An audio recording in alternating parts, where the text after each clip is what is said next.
Hi there, and welcome to another edition of the 1% Better podcast with your host, Rob O'Donoghue. Hey folks, welcome to another Thursday release of the podcast, and I'm delighted to be talking out loud onto this microphone into your ears, which is a pleasure and a privilege, and I'm glad you're hearing this. So it's a long weekend in Ireland. It's a bank holiday weekend, and effectively all our banks are closed and all our offices are closed as well, which is wonderful. A day extra potentially for you to check out this podcast if you're Irish. Maybe even check out one of the previous ones, like the one we did last week with Madeleine Black, perhaps, or one of the others.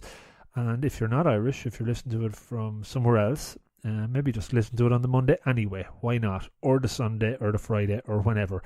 But it's a new episode, and it's one I'm looking forward to sharing with you guys. In the last week, I released a 1 Minute Monday video, and that was done in slight pain. I pulled some sort of muscles in the back of my neck last week. The pain was actually so severe, and I don't remember doing anything specific, but it just seized up, and I couldn't move my head more than a degree either way. It was very difficult driving to the doctors, I must say.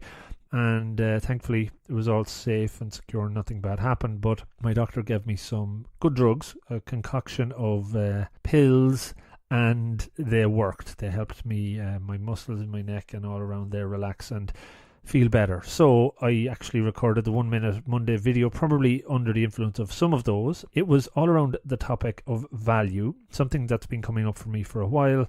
It's always been there, but much more important of late, because every time I put out something, every time I release a video or a post, I do a value check to say, is this worth doing? Will somebody maybe get something from it? That's why I kind of do it, and hopefully it's working. Some nice comments in the last week. I've just recorded a podcast tonight, actually, that'll be coming out in a few weeks, and we talked about that topic of value.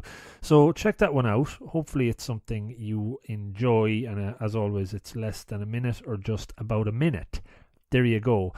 Last week's episode was with Madeleine Black, and wow, what an episode that was. Being honest, I was nervous putting it out because I certainly had never talked to a guest before around rape, sexual violence, and it was a tough topic to talk about. Thankfully, it has been well received. Madeleine was very supportive during the podcast, and obviously ever since, and thanks to her for really helping me promote it and put it out there. If you haven't listened to it, please do. It's ultimately a story of hope and optimism and freedom and forgiveness, and definitely worth a listen. And let me know what you think of it.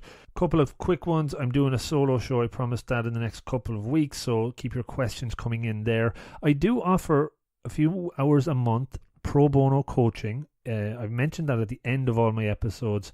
So if somebody wants to talk about a podcast, how to put it together, or work challenges, or changing career, get in touch, because I have a couple of hours every month that I want to and get to give that back to listeners. So yeah, get in touch. Lots of ways to do that through the socials and through my email address, which are pretty much all over the website. And it's a genuine offer, so please do it. The 864, I know I've mentioned this so many times, I'm close. We're nearly in June, which I can't believe, and I promised a mid-June release there, so I'm going to record a intro episode for that, and then release a number of episodes either on the same day or over the course of a week, so that you can really get your teeth into it and see if it's something you like. As soon as I have the intro episode up, it'll be on iTunes as well, and on my website. Hopefully you can start subscribing and getting a sense of what it's all about. It's going to be shorter. It's under the 15-minute mark.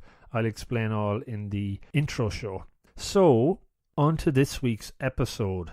And it is with Steve Lenox. So Steve Lenox is a consultant. He has a company called Lenox Consulting, and that's Lenox with just one N. He is based in the US, but also has an office in Cork, an office in New York, New Jersey. And he connected with me last year. We traded some emails, and it was somebody I wanted to talk to because of his Irish-American linkage and the work that he does in his consulting business. He's also the president of the Irish Network USA, which is an umbrella organisation integrating Irish networks that exists across cities in the US, up and around 20 chapters, I believe, at this stage. And for the most part of our conversation, communication, community, and connecting people are pervasive, run right through it. That's really what Steve can really bring to the table. He's an excellent communicator. He connects people. He loves to give back and create value for businesses, for individuals. Yeah, it was a really interesting conversation. We had it here in my little office/studio just before St. Patrick's Day, and around that time Steve's consulting company had released a survey around St. Patrick's Day and the Irish and American connection around that and how it's still very strong. So that was quite interesting too. I think you'll really enjoy listening to the conversation, and hopefully there's some nuggets in there. I'm somebody that always says communication is the most important skill or competency that you could have and that you can use for benefit, for value, and I think Steve is probably of the same opinion, and I think that will come across from the little podcast that I am sharing with you guys now.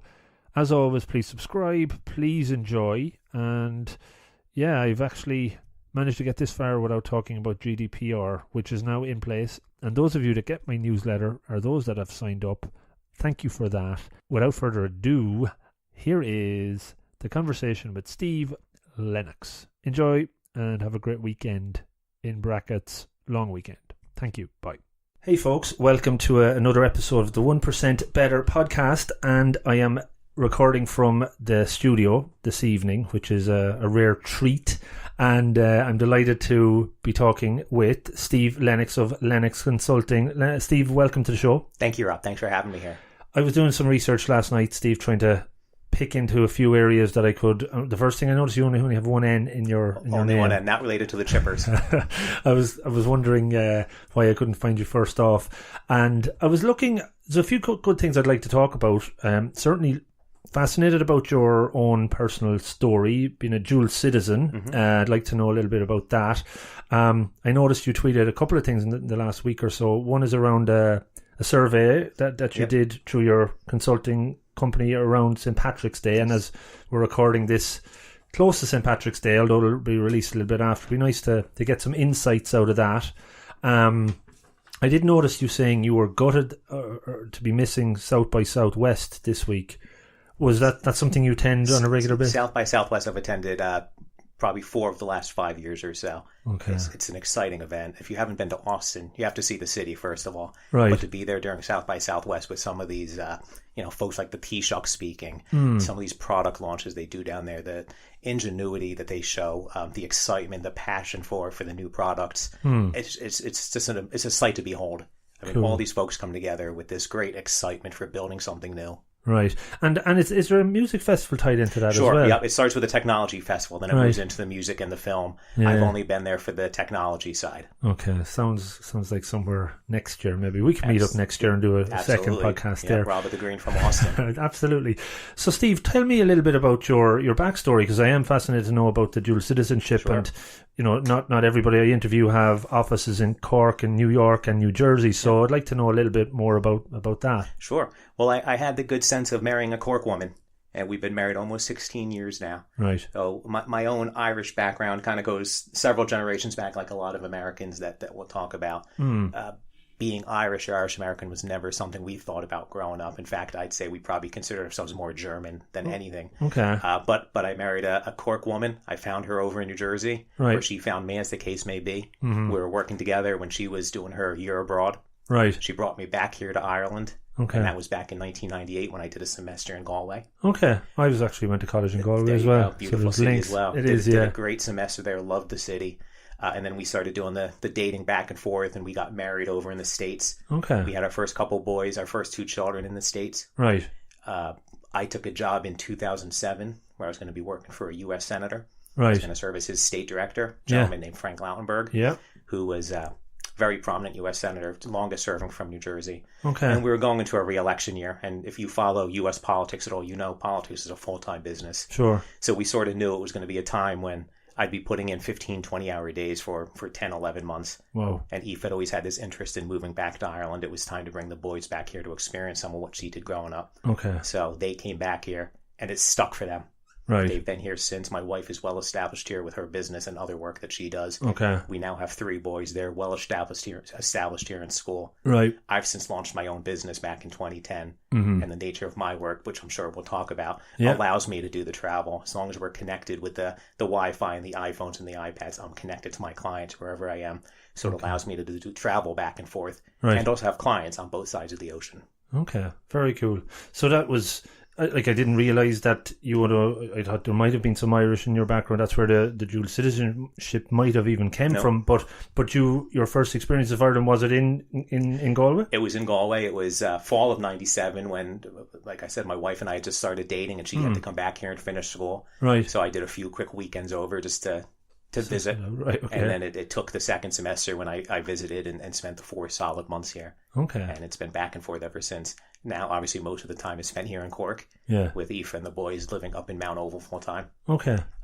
It's a wonderful part of the world, and it's been a very welcoming city for me, and a very cosmopolitan city. And no shortage of Americans. True. No shortage. And you're embracing it with the beautiful Cork top on you. There. Got to fit in. Exactly. Well, I'm a blow-in as well. I'm not from Cork either, but I'm from Longford, but I'm here 10 years, so I think I'm almost part of the establishment at this point.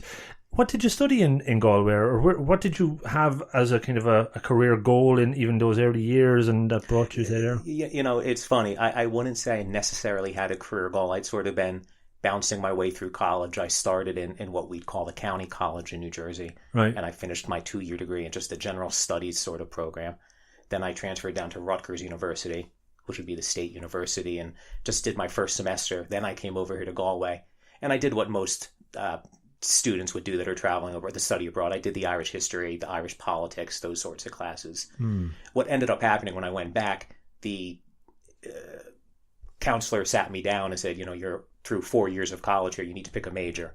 Right. And I just sort of found myself having almost finished a history major and a political science minor. Right. So obviously that's where my interests were. So that's what I finished up with in college. From a career perspective, again, it actually comes from Ireland. My wife's uncle was a wonderful gentleman from Limerick, a guy named Robert Kelly. He was actually the county manager of Limerick at the time, which is sister cities with New Brunswick, New Jersey. Right. So when I was traveling back to finish college, he said, you should really get to know the mayor of New Brunswick. And that was sort of my first networking experience as well. Somebody introducing me to somebody else. Yeah. So from there, it ended up in an internship in the mayor's office in a city of about 50,000 people. Right. And that's really where my career took off from. It takes off from there. And I know in your consultancy business that you have business development, public affairs, legislative advocacy, and digital strategy. It's kind of a strange or unique mix of skills. It may sound like that, but it all comes back to communicating. Yeah. How do we communicate with people? How do we develop a message and deliver a message in a coherent way, in a way that makes sense, not just for the client that we're developing it for, but for the end user, the people that we need to get the message out to. So whether we're talking about getting a piece of legislation passed through 120 lawmakers, or getting something done in a small town through a municipal council, or getting a contract approved, it's all on how you talk to people. How you can connect with someone and build that relationship that becomes something meaningful. So, and it's interesting, when I look at your bio and a lot of things you're involved in, community seems to be very important to you. Absolutely. And obviously that's a spin-off to communication. There's Absolutely. a tie into that. Were you always a natural communicator? Were you always somebody that just had that in you? I think so. I think looking back, it is probably something. I was always well able to talk to people. Right. Maybe a bit shy. Gift of the gab. I think I always had the gift of the gab. It wasn't something I exercised maybe too often. I wasn't the sort of person who was ever on stage growing up. Right. Other than having to do those Christmas concert sort of things that we all do. Yeah. But I think I always had the mannerisms that were necessary. Right. I worked in retail from the time I was 12 years old. So, you always sort of learn how to talk to people and figure out how to work the next deal. Yeah. So, I think the communications is key to it all. Yeah, but I think that still would have to be probably an innate skill. Yes, in some I think ways. so. Or it's something you can learn, but I think if you have it naturally, it's helpful to have it naturally. I think there's things you can practice, and there's not so much skills that you learn, but little aspects of it that you learn along the way. Certain things aren't going to work. Certain people you're just not going to connect to, and you start to figure these things out as you progress through your career, or maybe it comes with age as well. Not everything's going to go exactly the way you want it to. Not everything's going to work off script. Sure. It's being able to see what went wrong and adapt to it and move in a different direction. Okay. So when you became you were supporting the role of state director for New Jersey's senior U.S. senator. Mm-hmm. That's what I had written there. So what was involved in that role? Like a kind of a day in the life? Or... Senator Lautenberg was, like I said, he was a wonderful man. He was a great networker himself, and he had a tremendous story to tell, which always helps when you're working with someone like that. This was a guy who grew up poor, as he would say, in Paterson, New Jersey. And he worked his way up. He went off and he fought in, I guess it would have been World War II. Came back, went to college through the GI Bill. Yeah. Started ADP, which is a very well-known company now. Biggest payroll provider, I'd say, across the globe probably. Right. And he retired from there about 1980 and decided he wanted to continue to give back. He wanted to serve in some way. So he became U.S. Senator. He fought for it and he got to be U.S. Senator. He served straight up until 2000. Retired for a couple of years, had the chance to come back to start serving the people again. Wow. Now you go all the way forward to 2007 and the position came open. And I was in a position where I was able to win that job over some other very qualified people. To the question itself, that job really meant running his office on a day-to-day basis. A U.S. Senator would be based both in their home state as well as in Washington. The legislative activity happens in Washington, D.C. The more political type activity, the community activity, the grassroots sort of work, the being out talking to the organizations that are trying to affect certain legislation, that would have been my job in New Jersey. So helping to manage that operation. We had a staff of about 20 in New Jersey that would have worked with me. And it was everything from constituent relations, just writing letters to people, to organizing events, to helping them get their Social Security checks, to getting him in the local newspapers. I was with him a lot. If he was in New Jersey, I was typically at his side, traveling from event to event with him. So he was obviously a big influence. He was a huge influence, yeah. Again, he was a genuinely good guy. He wanted to serve people. He never forgot where he came from. He took good care of us. He imparted a lot of wisdom on all of us too, I think, and he liked teaching us. Right. Which was great. And was his style very natural in the way he taught, or was there structure to it? I think maybe his style would have been too natural, some might say. Okay. I think we tried to structure him at times. The important part of politics at times is making sure you're saying the right thing at the right time. Senator Lautenberg was very gifted at saying what he believed was right, and he was going to say it when he wanted to say it, which isn't always the most popular thing to do in politics. Okay. But he was very sure of what he was trying to do for New Jersey. He knew he was doing the right thing. I don't think there was a bad bone in his body. And that's the way he served for all those years, and that's what he imparted onto his staff. That's how he wanted us to serve. He wanted us out there doing the right thing for New Jersey every single day. Right.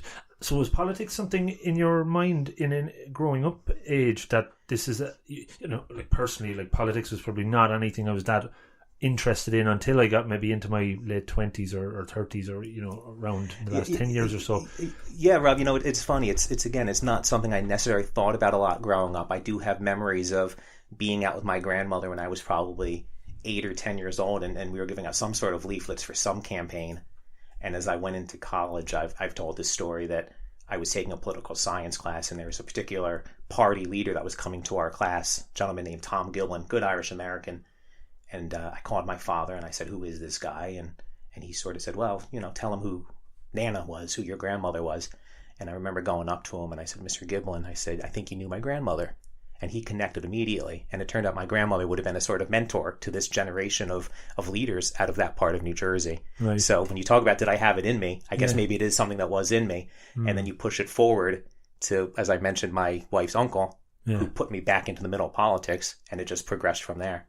Right. So maybe there was that kernel inside of me that needed a little bit of watering to grow.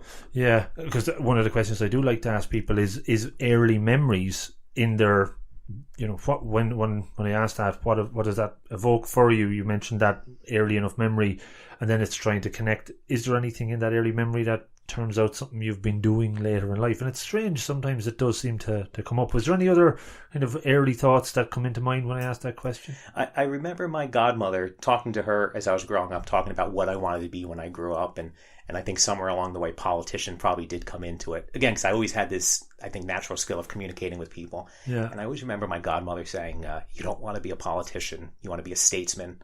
So that's something that stuck with me all these years as well. And I'm a long way from that. And I don't know if she ever even remembers telling me that all those many years ago.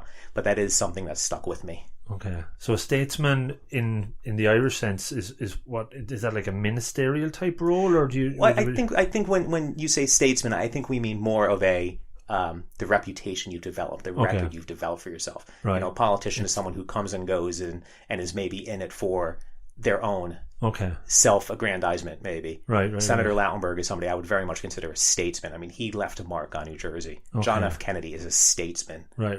Donald Trump has not earned the status of statesman. Okay.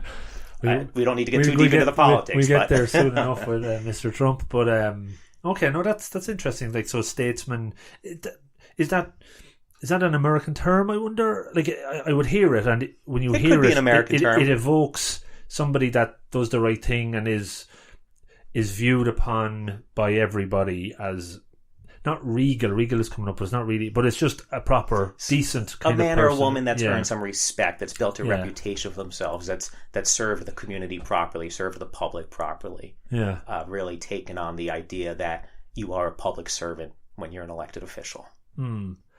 Is that a vision or a goal so you would have for yourself?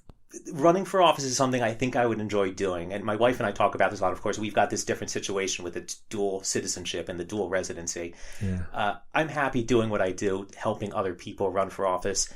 I enjoy talking to people. Yeah. I do think I'd enjoy the idea of being a candidate. I don't know that I'd necessarily like to serve. You know, we watch what happens in Senate. We watch what happens on a city council. You see what happens here in Dublin, and it's a lot of yelling back and forth at each other and getting very little done. Yeah. So I think I'm happy with the role that I've taken now, where I'm sort of helping people navigate their way through the process. Okay, interesting. In the season 1, I interviewed an ex-Lord Mayor of Dublin. You should maybe check that out, because we talked about his role as Lord Mayor, and he's now running for a ministerial position in Dublin. So it sounded like you were enjoying what you were doing in that role and subsequent roles within the within the New Jersey legislature, I suppose. But from reading again your path, there was a point where you realised you couldn't keep this going with your 20-hour days and have a proper family life going as well. Yeah, I think there's a few. I've always been very lucky. I've enjoyed all of my jobs, whether it was starting in the mayor's office in New Brunswick right up through the senator's office out of Newark. I've enjoyed those roles. I think it got to the point where I had the family. Obviously, I had to get over here more and more. Yeah. And working a full-time job isn't conducive to, in America, we don't get the time off. Yeah. And I was lucky working for government that I had some time off. Right. But it wasn't as flexible as I needed to be. You wouldn't be able to work remotely. You have to physically be in No, the you have to be there. You have to be with the yeah. principal. You have to be with the person you're working for. Yeah. So I was able to go out, and I kind of took the entrepreneurial leap, and I said, okay, I'm ready to go out on my own. Right. And that's the natural progression, I think, from a job like that. You either go out and you start your own firm, your own shop, or you go into a bigger lobbying firm, a bigger PR firm. Right. I said, with everything I've got going on, with wanting to create this transatlantic business relationship, with having my family overseas, I needed to be on my own to have the flexibility. Right. So that's what I did. Okay. So that decision, how long were you kind of jumping over and back on that? And obviously, for anyone leaving a job to go out on their own, even though you've probably built up a good network and whatnot, you don't really know how it's going to play out until you get out there.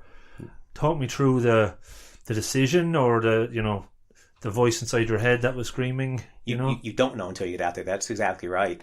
And working for the government, working for the Senate, you've got certain ethics rules that you have to be following. There couldn't be any deals in place. I couldn't walk out of the Senate job and the next day have contracts in place. Just couldn't be having those conversations. So I think I was confident enough in myself and in my ability, and more importantly in the relationship I developed, that I'd be able to go out and I'd get the work that I needed to get. Right. I was very lucky to have a mentor, a friend named Ed Farmer who was very kind, and he gave me some of the support that I needed to cover me for a couple months and really give me the opportunity to get out there and build what I needed to build. And he's been helpful for all these years as well. So you need somebody like that, I think, when you're taking the leap. I also had a very supportive wife. I mean, that's probably the most important. Aoife was very supportive of me taking the shot and doing it. And it's worked. Knock on wood. 8 years later, it's not easy. You know, think those sorts of things never change. You know, you think there's a contract coming that doesn't come. Something that's been great disappears, and you just have to constantly be working, hustling, as we might say, and keeping at it. Gary V type stuff there, if you get Mr. Vaynerchuk. But when you went from that kind of safe, quote unquote, job in the government to stepping out and, as you said, chasing down leads, were those skills that you had to have, I suppose, to try and sell and market yourself and hustle? Had you got those as well innately? Did you develop those in your previous roles, or where did they come from to, you know, help you become successful? I think the skill that I probably had that helped me the most way back in 2010 and still to this day is just not giving up. Right. You know, things aren't going to happen overnight. Relationships take a long time to percolate. The benefits of them don't always come quickly. But as I think I heard Samantha Kelly say when I was listening to her podcast today, until somebody says no, the answer is not no. So you keep on trying and you keep on pushing. And you have to sort of keep that wisdom inside you, and you can't let yourself get down. You got to understand another opportunity is always going to come. I've always worked with the theory that I don't need everything anyway. I only need enough to support my family, to have a nice life, and we have that. We may not have everything, but we have everything we need. And that's, at the end of the day, that's the most important piece of it. Cool. No, that's good to hear. Setting up originally the offices in New Jersey, and you're be coming over and back to building up the office here. How has the approach to sell yourself on both sides of the Atlantic developed or worked out? Was it just organic? It was organic. It's just the fact that I'm here so often and that I have this desire to network and meet people. So I'd be over here so often anyway. I'd go out and I'd be doing these meetings. And people are very kind. People are very willing to give their time to have a conversation. You know, guys like Dennis Collins, who we talked about before. Dennis was great to give me a few minutes years and years ago. There was a gentleman at Pfizer whose name I'm forgetting, and I shouldn't be, but he was one of the top guys at the Pfizer plant down in Ringaskiddy. And he met him out of the blue one day, and he was more than happy to give me a half hour of his time and give me a little bit of advice. The Chamber of Commerce here, Connor Healy, has been a wonderful friend and somebody who's given me a lot of good advice. I've worked with folks in Dublin. It's just getting out there and talking to people. The networking skill, the desire to talk to people and build a relationship that matters and can then produce something is what it takes. And a lot of luck. I mean, we gotta hit on that too. A lot of luck and a lot of sort of sweat equity, you might call it. A lot of maybe elbow grease, a lot of pressing the flesh. But you have to make it happen for yourself. Right. Was there a point at which you realized things were going to start working out? Or I know you probably never become complacent in it, because I'd imagine if you take your foot off the gas and think you've made it can probably, somebody else is going to come in behind you. But is there a point where you said, now is actually, I'm feeling things are working out for me here? Like, did you get those standout breakthrough customers quite quickly? Anything come up when you think of that? I got a couple clients that came on pretty quickly and helped me sort of make sure that monthly paycheck was coming in. And when you go into it with the idea that all I need to do is pay myself and cover my expenses, I remember getting to the point where I had to bring on my first employee, and that was a big deal. Now, hiring is a little bit different in the States. There's a bit more flexibility than there is here. It's not quite as big a commitment there. But no, I was excited to get those clients, and I also was disappointed a few times when clients didn't come through that I was sure would come through. 8 years later, I'm still knocking on some of the same doors I started on 8 years ago. But I'm determined to get those clients. Because I've been able to, I think I put in enough time and enough hours, and I'm committed enough to my clients that I know I can produce what they want me to produce. And I've been very lucky with my clients. I've got wonderful clients that I work with. They're very generous. They're very understanding of my travel. They know they can always find me 24 hours a day. That phone, I'm on it if they need me to be. And I prefer to have those long-term clients and build up those relationships over time, as opposed to going through that cost of bringing on new clients, that having to develop those new working relationships.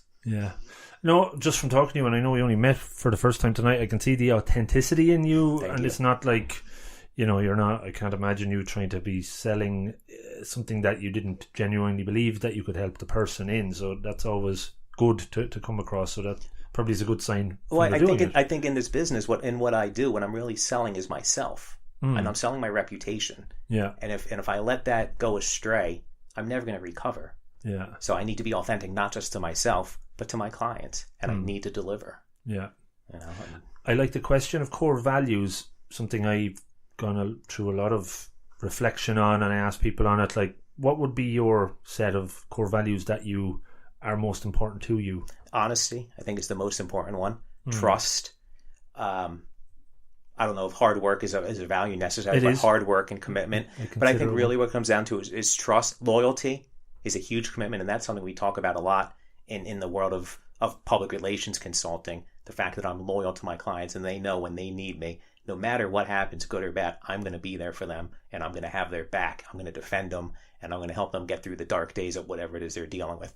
That kind of gets into the crisis management piece of the job. But trust, loyalty, hard work. Yeah. Would freedom be one? Do you love the freedom? I do like the freedom. Yeah, I do like the idea that I'm not stuck in an office all day long. I like the idea that I can bounce from place to place. I'm one of these people that I enjoy having energy around me. So, I don't work out of an office. I may work out of the Starbucks. I may work out of the shopping mall across the street. Yeah. I know where the good Wi-Fi is. Yeah, I don't want to necessarily be talking to people all day, but I like having them around me because I sort of feed off that. And that sort of, I think, gives me the energy I need to do the work. And I like being able to say, okay, I'm going to pack up my bags now and move on to the next thing. Yeah, and this is where I'm going to work now. Right. I love the fact that I can get on an airplane and fly over here. And just as I've worked out of Starbucks over there in Caldwell, New Jersey, I can work out of the Starbucks in Manhattan Point. Yeah, very cool. Yeah, and the freedom question, one that I ponder over, and I've talked to others about it, and they said maybe not freedom, and the word that came up then is the control. Do you see? Is there a control? Oh, I absolutely have an issue with control for sure. That's something. That's something Aoife, my wife, would talk about a lot. I do like to control things, and that's something I've tried to work on. I have tried to accept the fact that my way is not always the right way. Right. And that is a hard management thing to grasp. I have a certain way I like doing things. I have a certain way of presenting myself. When I've hired people, I want them to present that same image. I have a certain way I like writing things and delivering things. But I do recognize my way is not the best way all the time. It's not always the right way. So you sometimes do have to give up that freedom or give up that control to get to the greater good, or to get to the end spot you want to be at. Okay. Cool. It's funny, I interviewed a guy just on Monday on Skype. His name is Mike Mikalovich. Okay. He's from New Jersey. Boonton, I think it's the name. That's very close to me, actually. He's an author, and he's his own business. He's finance. He's a book called Profit First. He actually had a TV show in the US as well. He was quite a big guest to get. It's for this other spin-off show, and one of his books was called Profit First, and that was all about setting up your own business. The most important thing is take profit at the start, because that's the most essential thing to keep it going. What I suppose in your early stages, did you learn around running a business as the most important 2 or 3 things? Because that's, I think, very key for people potentially listening. I haven't always made the best business decisions. I think I'd be the first to say. Right. Again, I've always gone with the theory that I only need what I need. I don't need every contract. I don't need to grab up every dollar that's out there. I'm happy to leave something on the table if that means building a better relationship. Okay. And that takes some doing. So we're all naturally inclined to profit first, take the money, and run. Yeah. I may disagree a little bit with his strategy there, though. And that's fine. It doesn't mean he's I'm right. Sure, no, absolutely. I'm sure he's a very wise man, and he's a neighbor there in Boonton, so maybe I'll have to find a way to meet him. You should do, yeah. But, absolutely. But it was just interesting from the kind of same part of the world, and similar discussion points around starting a business.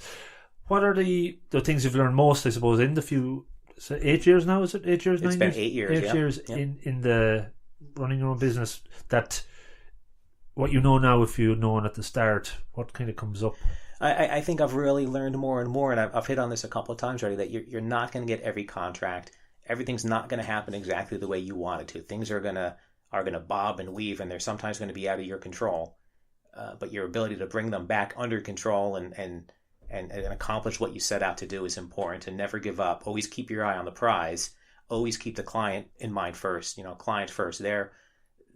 what the client expects has got to come first. I've got to put their needs before my own needs. And that's a tough dance to do sometimes. Sometimes you're working for a client and something better may come along, but it's at the detriment to that client. And I believe you got to stick, dance with the one that brought you, sort of thing. If that client's been loyal to you, you got to be loyal to that client. That may mean foregoing something else.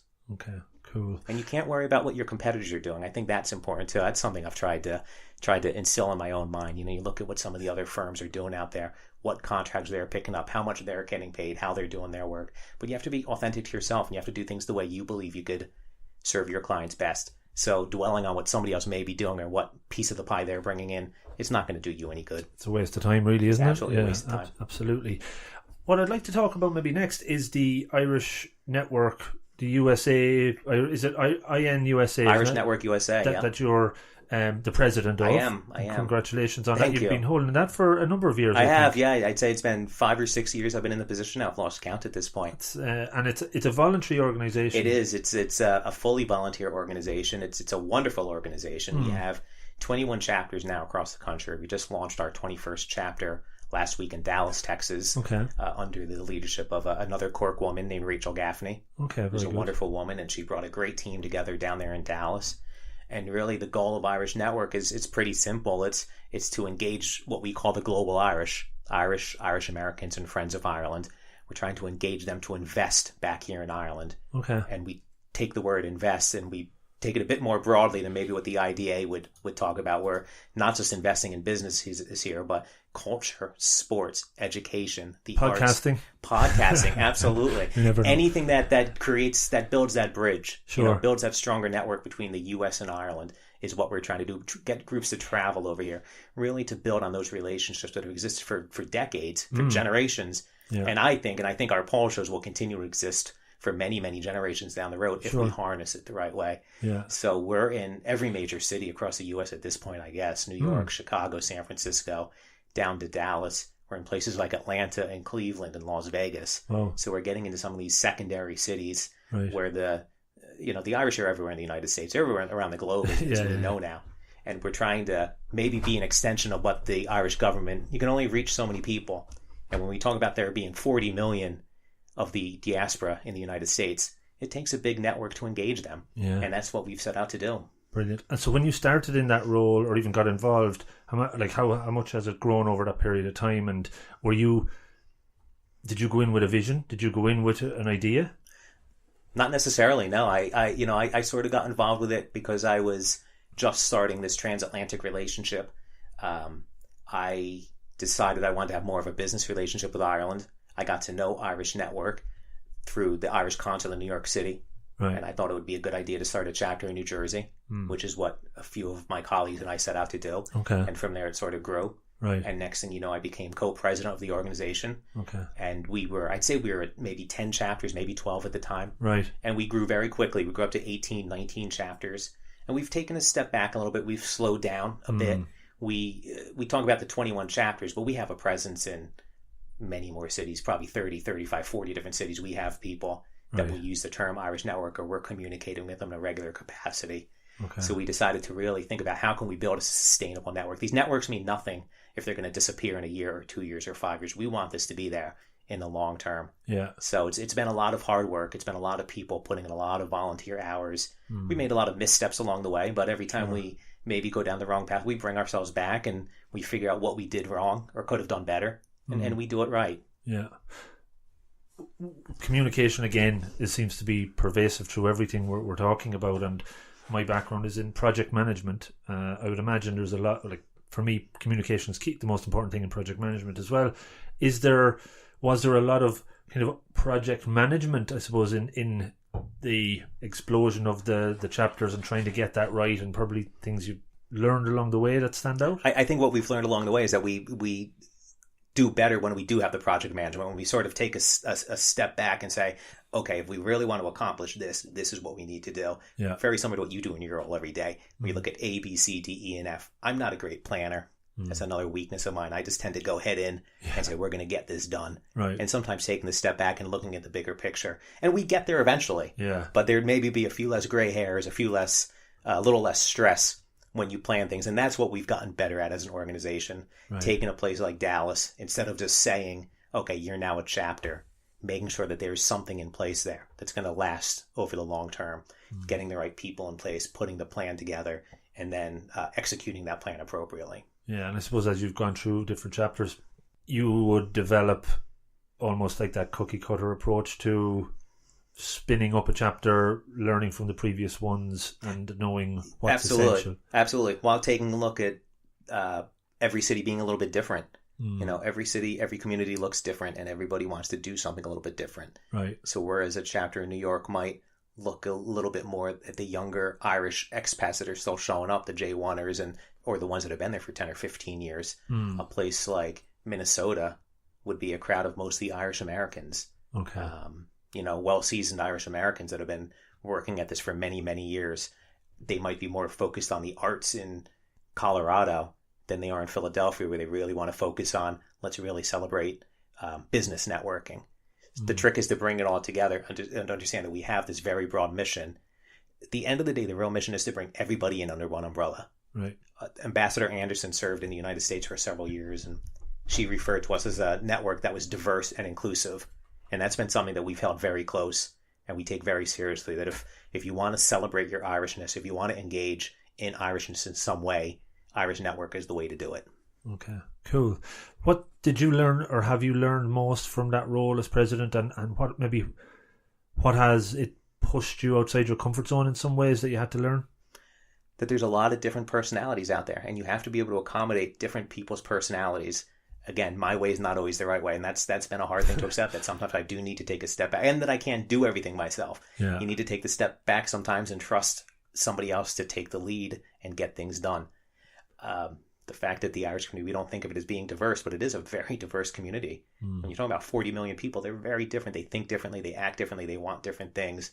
And the trick is to be able to harness all that and bring it together in something that's functional, that supports the Irish government's efforts to engage the global Irish, and is going to last.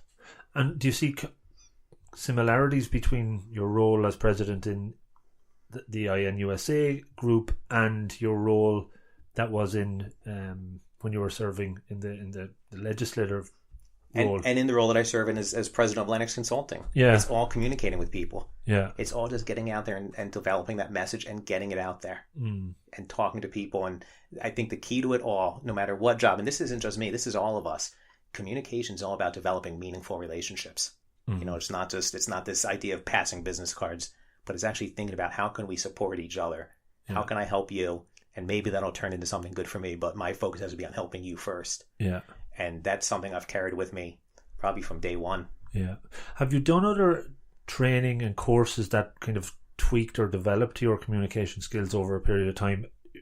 Through the years, I've done different ones. I'm looking at my books up here, but the like presentation skills or negotiating skills, or you're nodding there. No, it's just... I haven't done any of those sorts of things. No, I mean, you obviously take the classes in college, you take those sort of public speaking classes, but I've never taken any training courses.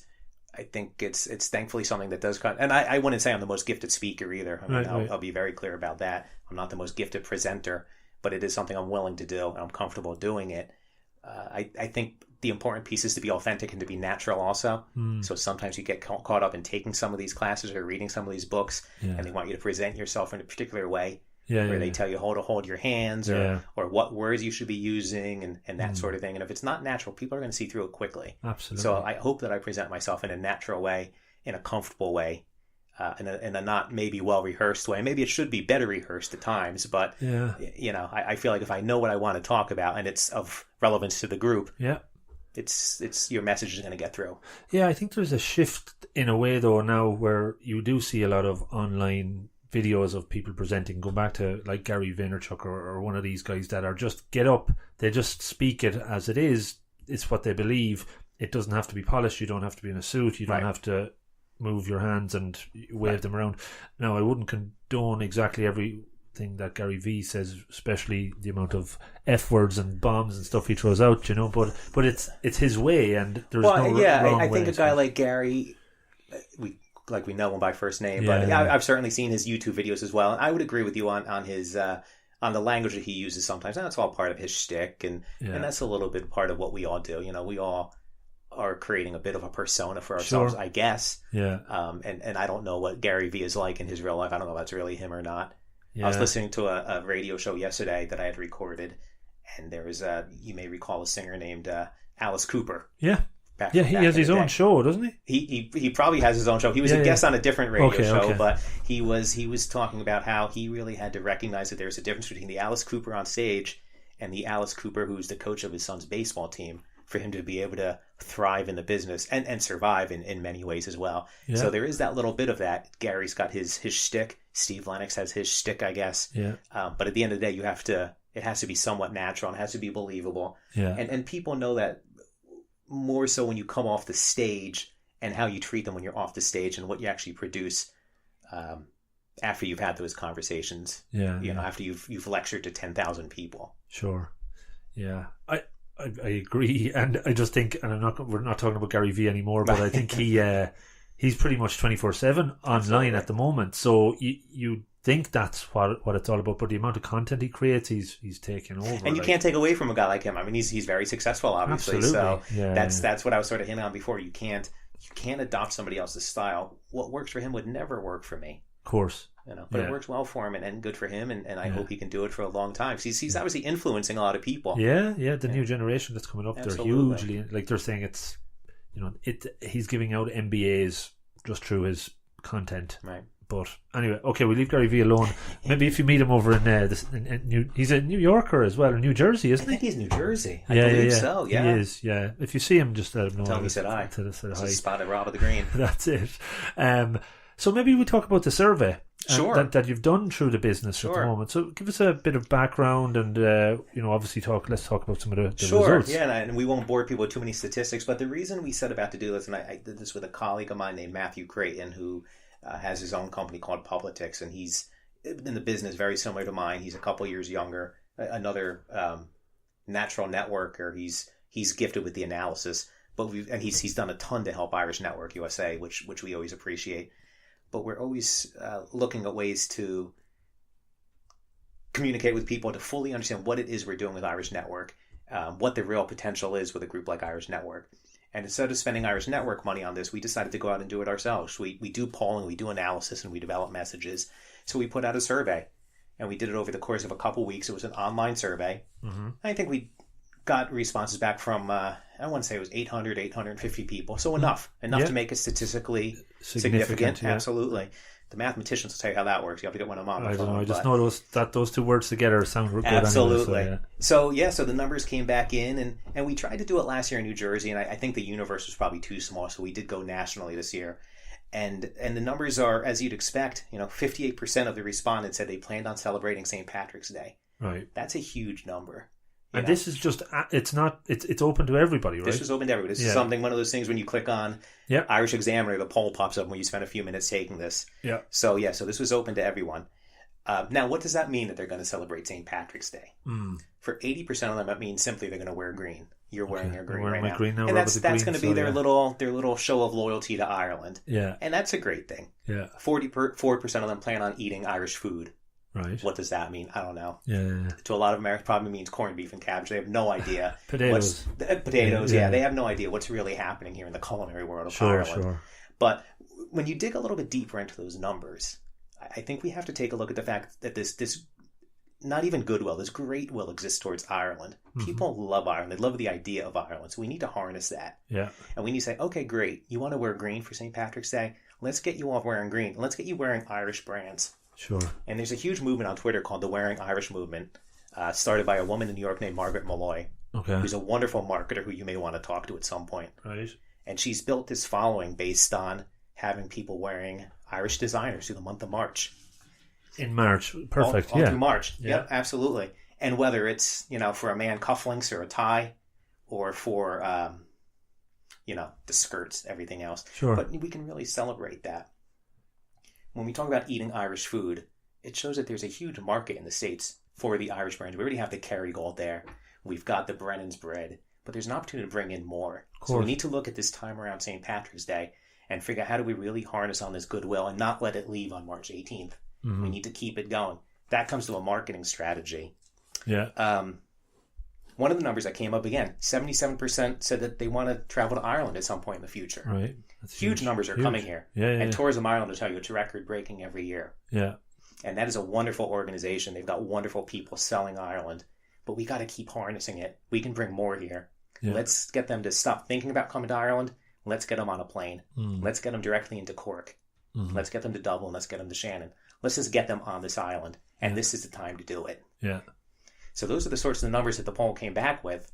And it's not going to be easy. And there is a lot of effort towards it. Yeah. But we have to keep these efforts coordinated. And we can't forget March 18th.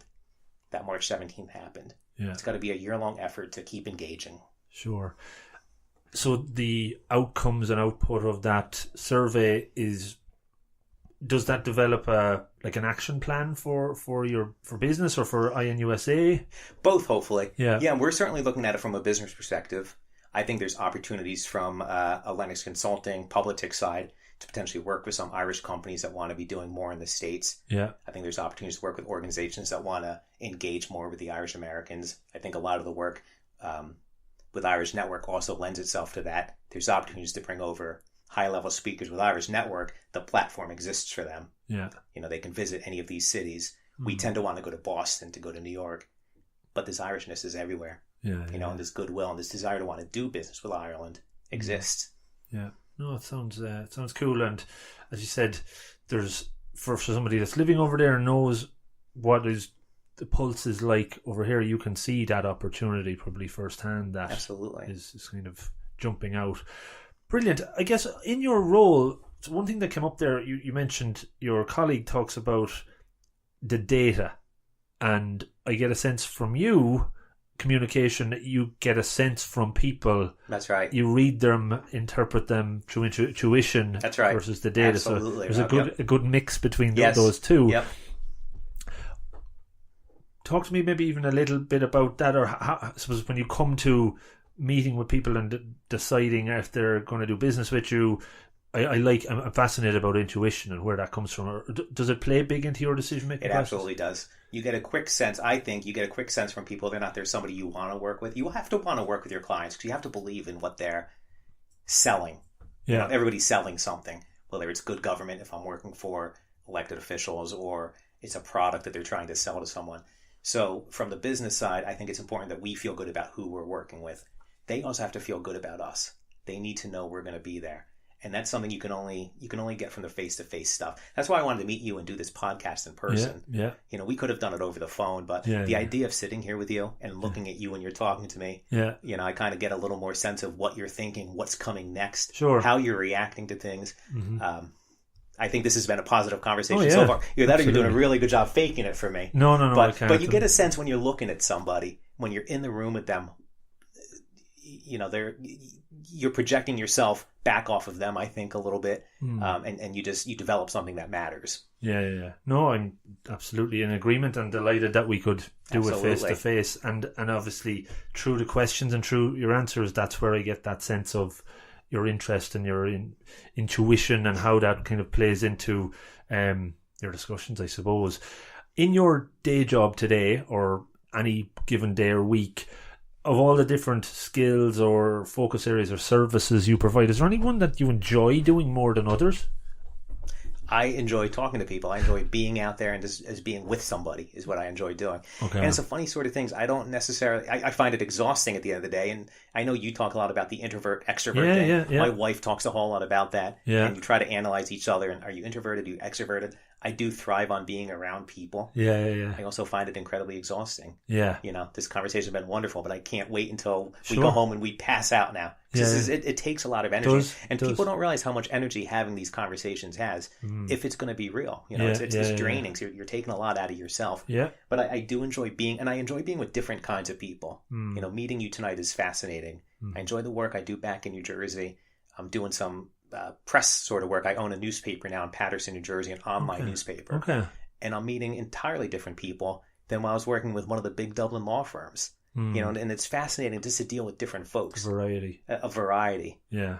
But we all want to go home to a comfortable house at the end of the day. We all want to feed our family. Yeah. Our intrinsic needs aren't that different. And once we can sort of get that, and most people are good too. That's the other thing we need to realize. Yeah. Most people are good people. And when we can cut down to it and figure out what is the good in somebody, you have a much happier life, and I think a much better life. Yeah. And a more successful business. Yeah, and again, if you're living to what you're passionate about and if it's authentic and you put the energy into it, that's all, you get satisfaction out of it. Right.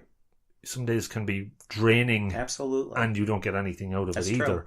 But just picking up the introvert, extrovert stuff, I always go down. I'm just finished reading that book called Quiet by a lady called Susan Cain, which is all about introverts. I've heard them all from Aoife, absolutely. So I'm guessing your wife is probably on the introvert side. She would very much be on the introverted side, and we talk to the kids about what that all means. But at the same time, she presents herself very well. She's a lecturer, right, with DIT, right.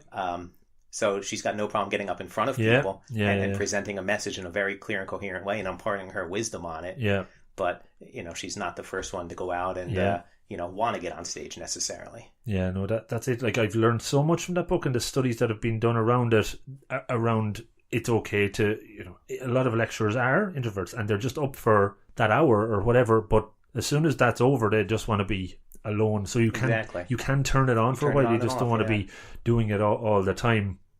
And going back to your point, being an extrovert, I interviewed a guy recently for one of the episodes that will be out by the time this comes out, and he talks about being an extrovert and the energy he gets as a trainer is from all the people in the room, right? So it is, and then there's an ambivert, which is in the middle, where you can. And I think that's probably where I land. Okay. But there is something, and I don't know if this sounds egotistical or not, but there's something amazing and very energizing about being in front of a room and having people listen to you.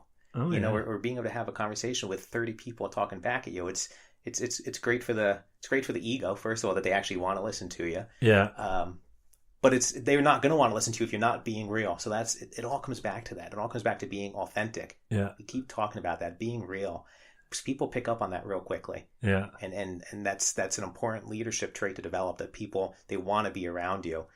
Being the guy who's the loudest in the bar, or the guy who's leading the sing song at 1:30 in the morning. They're not always the best leaders. They may be the most noticeable in the room, or the guy that's working the room picking up every business card, and we talk about that all the time. Yeah, that's not successful leadership. That's not successful networking. Yeah, but if you're in a room talking to 30 people, and I imagine you're doing it in USA, and you're doing it in your business, and you're doing it in some of the other societies you're involved in, you're really there to help others as well, yes. So it's not about you, That's it's about right. everybody in the room, and people pick up on that as well. When I was in Dallas last week and we were launching Irish Network Dallas, it was talking to them, you're right, it wasn't about me, it wasn't about Steve, I'm president of Irish Network USA, it was Irish Network USA is now in Dallas, and this is what we're bringing to you. Yeah. You want to be a part of engaging your Irishness in some capacity in a real way, we're bringing you that opportunity. And it's good that you bring that up, Rob, because that is important. It's what can you offer to other people. It's giving a lot more than taking. Yeah, and then I think there's less pressure on you as the person at the top of the room, because it's not what you're about, and that's where the ego piece. For me, I'm putting myself in your shoes in that perspective.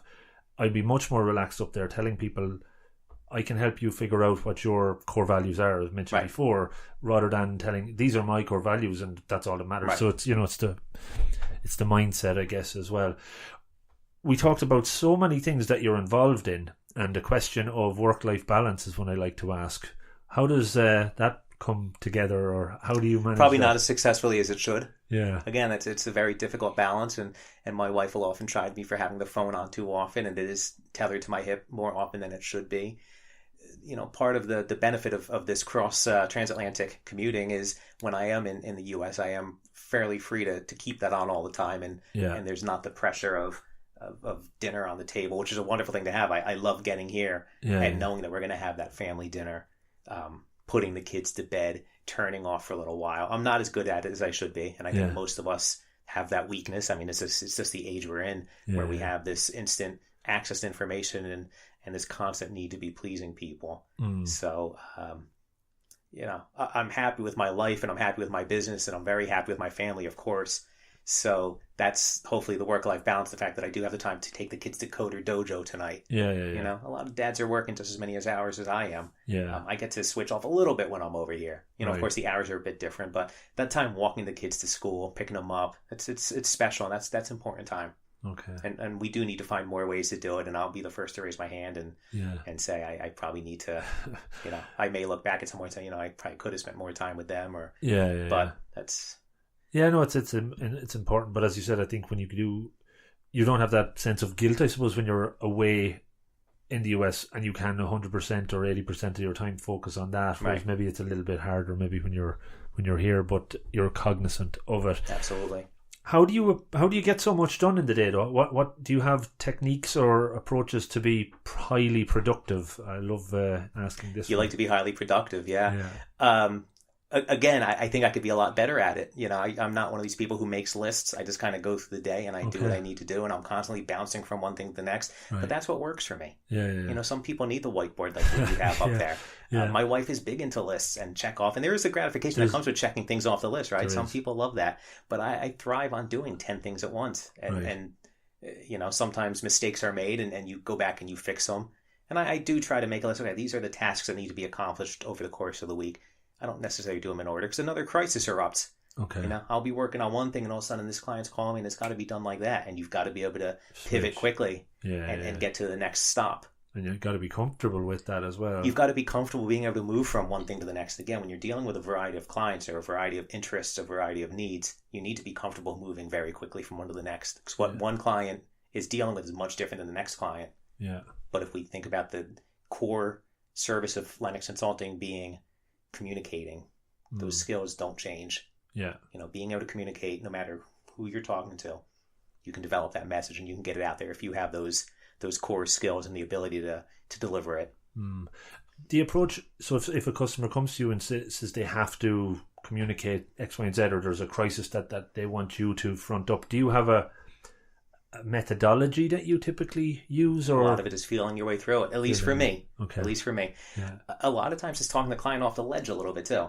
What's a crisis for them might not really be a crisis. So it's maybe playing a little bit of psychologist maybe, and getting them to take a step back and say, okay, I know you think this is the issue, but let's really take a step back and let's really think about what really is the issue. Is this really as big a deal as you think it is?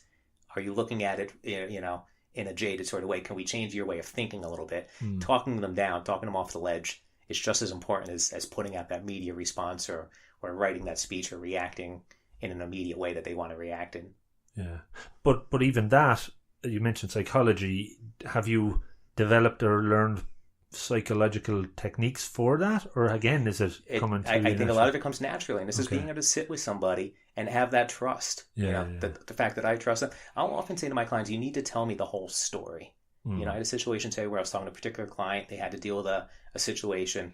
And I said, tell me the whole story. This isn't all going to be, it's not all for public consumption, but I need to understand the whole picture so we can really formulate what the plan is to get through this situation. So that's where the trust piece comes in. Trust going both ways. Trust, the honesty, the faith, the understanding that you've hired me because you believe that I know what I'm doing. I work with you because I believe in what you do. So let's figure this out together. There's an element of coaching in that. You talked about your wife into the coaching. I'm into coaching, but you're asking the person to talk out loud all the stuff that's going on in their heads that they're probably criticizing or criticizing or going crazy about. But when they talk it out, sometimes it's not as bad. Absolutely. And you kind of unravel it. So there is coaching in there is what coaching, you're doing. And you get into some deep conversation with clients sometimes, and it does. Sometimes it goes down a very personal road with them, and you realize that there's personal issues that are coming up that are affecting the way they're looking at a particular crisis that's just erupted. Yeah. Fascinating stuff. What's the hardest decision you've ever had to make? The hardest decision I've ever had Anything to make. jump into mind? I've made a lot of tough decisions. I guess tough decision. Most difficult one, yeah. The decision whether or not I should be living in Ireland full time or if my family should move back to the States is a constant decision that we're debating all the time on what makes the most sense. And for now, this is the plan that works. Right. It doesn't mean tomorrow this is going to be the same right plan. Okay. But that's a constant tough decision. Yeah. There's times I have to leave on the 20th or whatever it is. Yeah, the 20th. And there's times I say, you know what, maybe it's time to just pack and then to stay here. Right. But I don't believe long term that's the best solution. Okay. I don't think the best solution long term for our family situation is to pack up 3 kids and my wife who's very successful here and 3 boys that are very happy here and moving them out of their environment. Right. So that's a tough decision. saying no to potential clients is always a tough decision. You know, and sometimes you have to say no, or you have to say not anymore with clients because they're draining you more than anything else. Okay. Yeah. There's lots of ones that come up. Yeah. When I generally like to ask a question around advice. You mentioned mentors and people you've learned from along the way. Is there anyone that sticks out where you've been given kind of a nugget of advice that you took on board to maybe make a decision even? Yeah, I think I've gotten a lot of advice over the years. You know, I remember Mayor Cahill in New Brunswick, who was one of my first real bosses, always sort of beating the drum, you know, don't bring me the problems, bring me the solutions. So, you know, it's a very cliche sort of thing to say, but when you're 22 years old, it's very meaningful. And when you get that through your head, no, we have to look at the solution before we really dwell on the problem. So that was always a good piece of advice. I'm sure over the years people have given me the advice to be honest with people, and that's something you just learn because you know that's what people want. Yeah. But be honest, be authentic, be forthright. You know, I can't say any one or two people have said that to me, but that's certainly advice that's come down the road. Yeah. No, that's a good one. Yeah. You talked about some of your key strengths around communications, and is there any areas that you find opportunities to develop and grow in, and how do you approach those? Yeah, sure. I think we talked about it. I think I could grow in understanding that my approach isn't always right, and I do have to let go sometimes, whether that's with personal stuff with the family or professional, and it's just a matter of doing it and letting the grip go a little bit. I certainly don't poo-poo what we talk about as excellence in coaching and all your books up there. That may not be my style, but it doesn't mean that my style is better. I might do better from reading some of those books. I might pick up some skills that I don't have now. When I get up and I do have to speak in front of a crowd, I'm not somebody who rehearses a whole lot. Right. And I think that's a style that's worked for me. Yeah. It doesn't mean I want to do well to spend some more time rehearsing these things. It's funny, 'cause, you know, I did a media training for about 20 female candidates in New Jersey last week. And that was one of the things we pounded into them was you need to rehearse.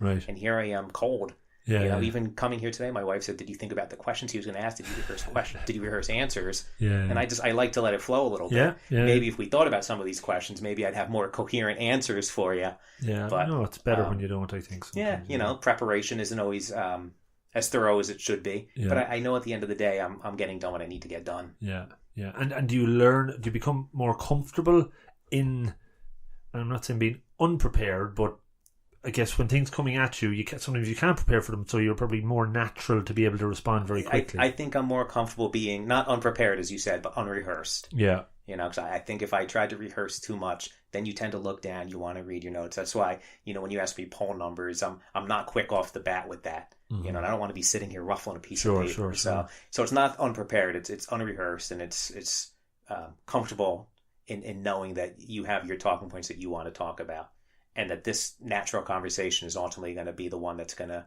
hopefully interest more of your listeners and, you know, develop into something for us along the way. Absolutely. And there's certainly no real editing needed in this, and that's always good. That's always good for me. I don't have to splice it up too much after. I'll just finish up on a few other ones. You mentioned you're looking at books around me. I always have a new page on the website, book recommendations that people mention, and hopefully people can buy them on the through the links on the site. Is there any book, one or two things that you've had as a Bible, as one that you'd read that, and then it could be the Bible, but I wouldn't say necessarily a Bible, and I'm not a great reader either, you know, to be honest with you, but I just picked up a book again that I read back in college called Oliver Plunkett of Tammany Hall. Okay. And that was very much a textbook on Tammany Hall. Was the old political machine in New York City. It was Tammany Hall. Tammany Hall is the old Democratic machine. Okay. And I'm just fascinated by those sorts of politics, you know, what they call machine politics. And what that book is, a very short book. You'd read it in the course of a night probably. Right. But it was this guy who had, you know, 4 or 5 public jobs at once, and he sort of pontificated in front of a reporter while he was getting his boot shined. And it's just that sort of learning how people think is what always fascinates me. Yeah, so reading a biography, how they think, how they've gotten through certain situations, I find interesting. The Godfather is a book that I've loved reading. You know, I mean, that's a great study in politics and relationships. You know, terrible business being done, but, you know, it's a certain way of thinking, of moving through a business. Yeah. You know? So, yeah, those are the sorts of books I would pick up. Cool. Yeah, I was always fascinated. That question gives me so much extra reading to do, and I have a long list, believe me. What does success look like for you in the future? where do you want to take the business, or what's kind of next on your radar? I'm happy with where the business is now. You're always looking for the next client. You can't get complacent, as we talked about before, because as quick as you get a client, somebody else, politics comes into play in a lot of my clients. Right. Situations change and they don't need the services anymore. I've run out the course of what I need to do for them. But right now that the business is paying the bills, I'm not really looking to build a multinational public relations firm or anything. I'm happy being, right now I'm a solo practitioner. Yeah. I'm happy with that because we're paying the bills. We're happy with what we're doing. We have the nice house in Mount Oval, and we're living well in New Jersey. And good. We're not rich by any stretch of the imagination, but we've got what we need. Yeah. And what else is there really? Sure. We're paying the bills. We're comfortable. We're taking a nice holiday in a couple weeks. Right. The kids don't want for anything. Yeah. That's the most important. I'm happy at work. Okay. I think there's a lot to be said for. I like what I do. Yeah. And I don't know how many of us can say they wake up in the morning and for the most part look forward to what's coming ahead of them. Yeah, that's. I think that is success in lots of ways, to be able to look forward to what's Absolutely. coming for the day ahead. I'll end with an interesting one that I'd like to ask, and again, it goes back to influencer, people that maybe influence you or you admire. If you could bring two people to dinner, that doesn't include your wife now, some famous people, alive or dead, that you'd like to have dinner with and pick their brain and ask questions and learn something from. I think somebody I'd love to meet would be Martin Luther King. Right. Just what he went through, through the civil rights movement and what he stood up to and what he was willing to put himself in front of and the movement he led. I think that's fascinating. He moved people, and I would love to talk to him about how he did that, how he got his message out there. Communication, absolutely. Yeah. I mean, he was so eloquent and so gifted in what he did, and you watch him speaking in front of, I guess it was the Lincoln Monument, I guess is where he gave the I Have a Dream speech, and to listen to how he could just capture people's imagination is absolutely fascinating. I think Donald Trump would be fascinating to sit down with for a few minutes, discuss it by his politics. Yeah. But his way of moving people is absolutely fascinating. I mean, he has captured the imagination of, I think all things being equal, I think he'd be reelected if we had an election tomorrow. I still think people would vote for him because he's got this ability to move people. So I think it would be fascinating to sit and have a chat with him. I don't know what you'd get out of him, but it would be fascinating. Wow. I'm sure there's a long line of celebrities that would be fun to talk to, a guy like Elvis Presley, it'd be fascinating to sit and talk to a guy like that, what he went through. Yeah. Queen Elizabeth, I think, would be somebody fascinating to talk to. How she's, served in that position for 75 years or 70, something? Yeah, unbelievable. Yeah. How she sort of managed to maintain the decorum that she has for the most part. Yeah. It's fascinating. Royalty to me is fascinating how that all works. Right. So she'd be somebody. The Pope would be somebody. Anybody who moves people, I think, would be fast. And again, the Pope, I'm not, we don't need to get into religion, but I'm not a practicing Catholic, but a guy who has some sort of influence over, I don't know, 1 billion Catholics around the world, to have a conversation with a guy like him and to see how he's power to have. Yeah, how he's striking at the hearts of all these people that are, so they find him so endearing and are really mesmerized by what he's trying to do with the church. And he's creating this movement within the Catholic Church, which isn't an easy organization to move in either direction. But he seems to be doing it in a very meaningful way. Yeah. It's fascinating what like maybe each of those people that you've mentioned, there's probably some similar trait running through them all, as you said, being able to move people.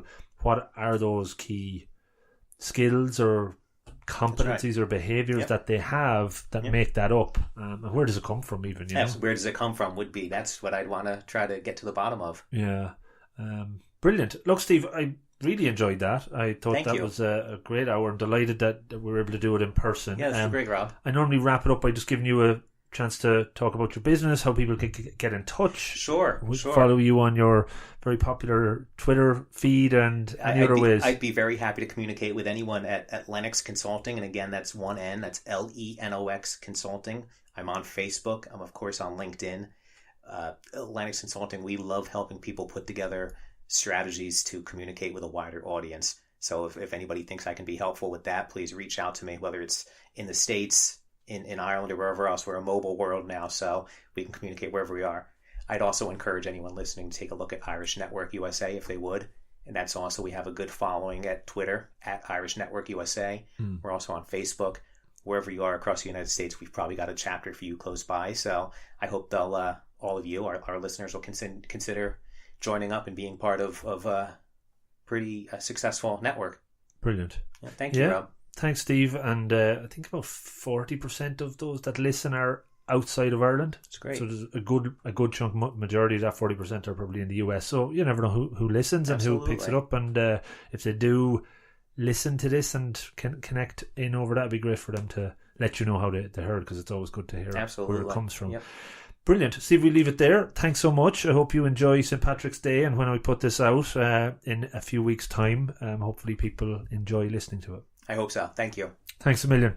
How was that? Did you enjoy it? I hope so. If you did, please like, share, and do all that other good stuff that only takes a second on social media but means an awful lot to me as it spreads the reach. You can get the details from the show in the show notes on the website robofthegreen.ie. In there you can share the show out with others. I really just want to touch on 3 other quick things. 1, feedback. I learned so much from it. Without it, I can't improve. Please give me a bit of feedback, positive, negative, constructive. Would you recommend a book? Do you have any other ideas for guests? How about more video? Let me know what you want and I can make it happen. I will try. That's number 1. Number 2, sharing is caring. This year I'm making more of an effort to try and expand the reach.